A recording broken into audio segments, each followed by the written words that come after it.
कहानी शुरू होती है एक छोटे गांव में, जहां रहते थे एक युवक और उसकी पारिवारिक सदस्य। वह गांव अजीब और भयानक घटनाओं से भरा हुआ था। जब रात की चादर गांव पर बिछती तो लोगों के दिलों में डर छा जाता था। उस युवक को भी वहां की अजीब और भयानक घटनाओं का आभास होता था।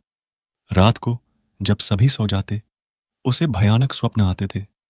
वह सपनों में वहां की भूतिया हवाओं को महसूस करता था।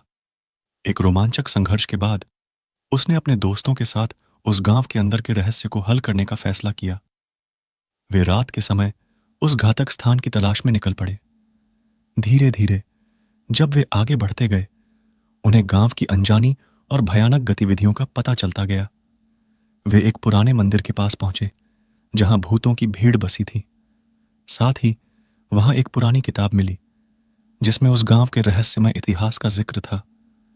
उन्होंने जाना कि वहां पहले एक बड़ा महल था, जो एक शासक के लिए बनाया गया था, लेकिन एक अजीब हादसा के बाद उसके अंतिम वार्ड को छोड़ दिया गया था।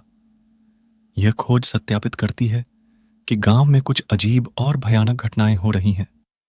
उन्होंने उस मंदिर की तलाश में और अधिक जांच की, लेकिन वे जल्द ही यह अनुभव करते हैं कि उनकी रूहें मंदिर की उजियाली और अंधेरे के बीच फंसी हुई हैं। वे लड़ाई करते हैं, लेकिन अंत में उन्होंने उस गांव के रहस्य को हल नहीं किया। वे गांव से बाहर निकलते हैं, लेकिन उनके मन में हमेशा वह भय रहता है कि वह क्या अनजाने में छोड़ रहे हैं।